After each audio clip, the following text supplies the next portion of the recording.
Hi, welcome to the first video review. Today, we will be reviewing the Snipa Silencer Gaming Mouse. The features of this mouse include a 5000 dpi laser sensor, an on-the-fly switch for dpi adjustment, rubberized grip, adjustable weights, interchangeable grips, a button for the change of macro profiles, an LED indicator for the sensitivity setting, a 6.5 foot long cord with a gold-plated USB plug, and 4-way scrolling. Now, let's take a look at the close-ups. Starting the close-up of the mouse.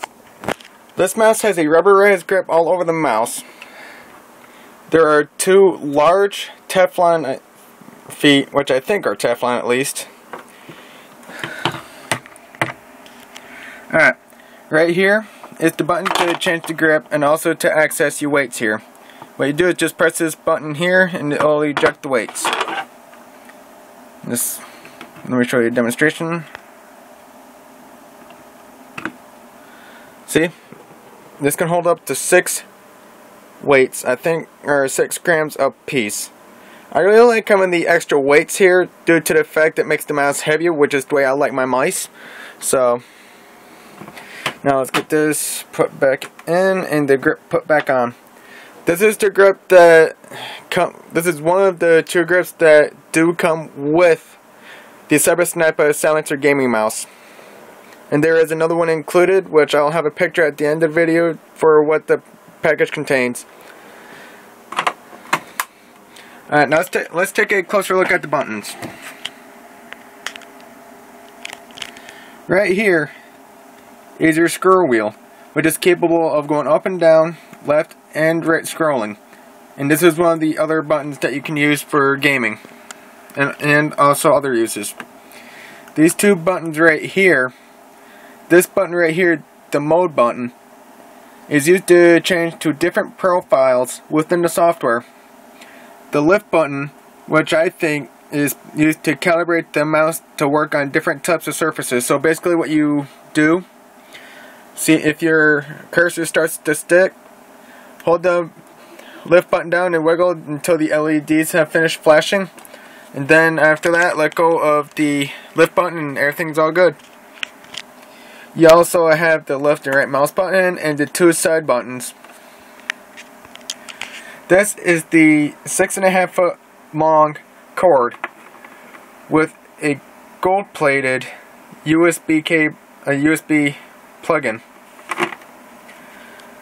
I really like the mouse, to be honest, because for a large hand like mine, this mouse really fits the build just perfectly. And for the price point, it's only about $50 after shipping on Newegg at the time of this video. But I really like the mouse, and also it really has smooth tracking depending on the type of mouse pad surface that your mouse pad has. Now let's just get the full look at the mouse. Here's the right side of the mouse, the front side of the mouse, the left side of the mouse, and the top view. Alright.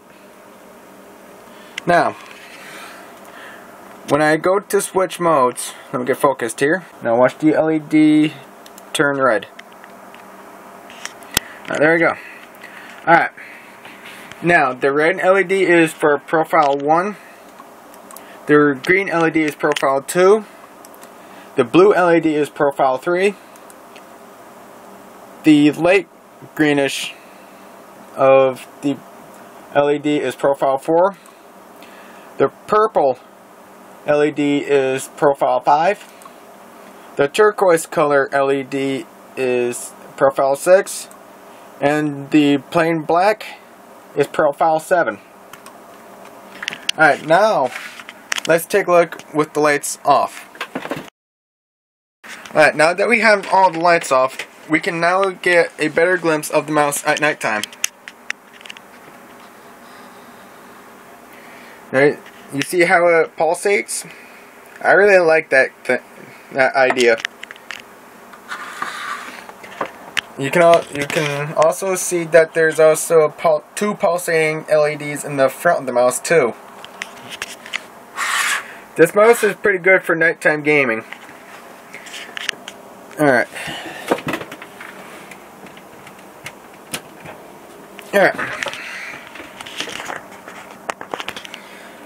There are 4 LEDs right here. Alright. These 4 LEDs show you what profile setting you have set for your DPI.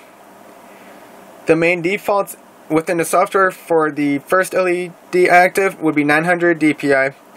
The next one would be 2300 DPI. Then the third LED active would be set a default of 3200. And the fourth, and all 4 LEDs mean that the DPI is all the way up to 5000 dots per inch. And the switch is down here, right below your thumb. Now let's get looking at the software.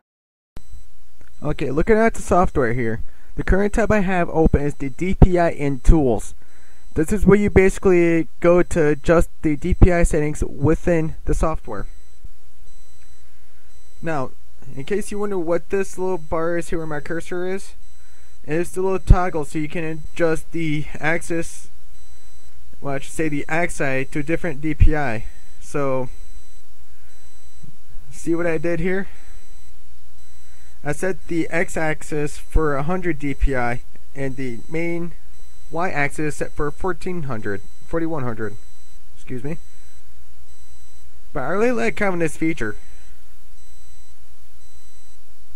But we can do it now. You can also have it set for automatically so it can do both. Alright, so go to your button settings tab if it'll work.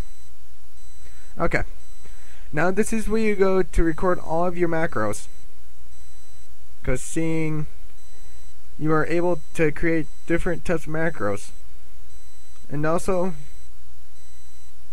but this is where you would select your profile for your mouse, which you can do on the fly using the mode buttons as I described earlier. This area right here is where you go to do your macros, obviously.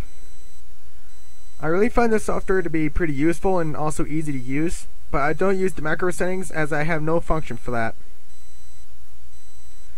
So, now, let's get into the recap. Now it's time for the scoring and opinion of the pros and cons. This mouse has a lot to offer for its price. It's only about $50 US after shipping on Newegg at the time of this video. On the scale of 1 to 100, I would give this gaming mouse a solid 95. The size of the mouse is geared towards the gamers with the bigger hands, such as me. This mouse also has a 5000 DPI laser sensor. The response time is also really fast when it comes to gaming. The adjustable weight is also a plus. I have all the slots loaded, which feels good, which would probably sound wrong. If you think corrupt like guys also do. I also like the pulsating LEDs alongside. There would be a couple of things I would like to change, which would probably make the mouse more functional for me. It would be to move the DPI switch up towards the front here. So basically, I can just let my thumb down and just change the DPI, which will be a lot easier, especially for those who need to switch DPI very quickly. One of the things I sometimes have a problem with using my Snipa Tracer gaming mousepad is that the mouse tends to stick when I am trying to move it like in a very slow motion, basically. But usually it's pretty smooth, to be honest. Now, the thing that I can compensate with that when the mouse sticking is to lower the DPI, which would definitely compensate for the stickiness, so I can move it very slowly instead of it jumping around on a higher DPI setting. So, and there's nothing really much more I can say about it. I'm sorry about that, if something came up on the screen. But overall, there are different ways I would recommend making this mouse to match a setup, which is another thing which I had, and yeah.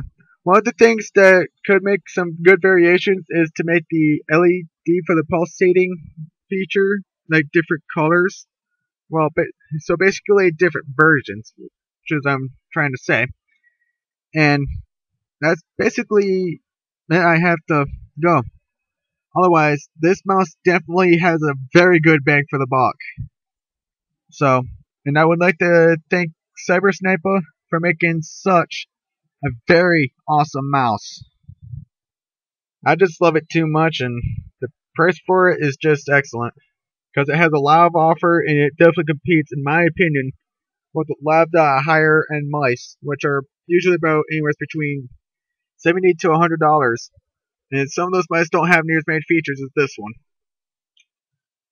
And I have nothing much more to say or talk about, so I would like to thank Snipa for, again, making a very excellent gaming mouse that fits my needs.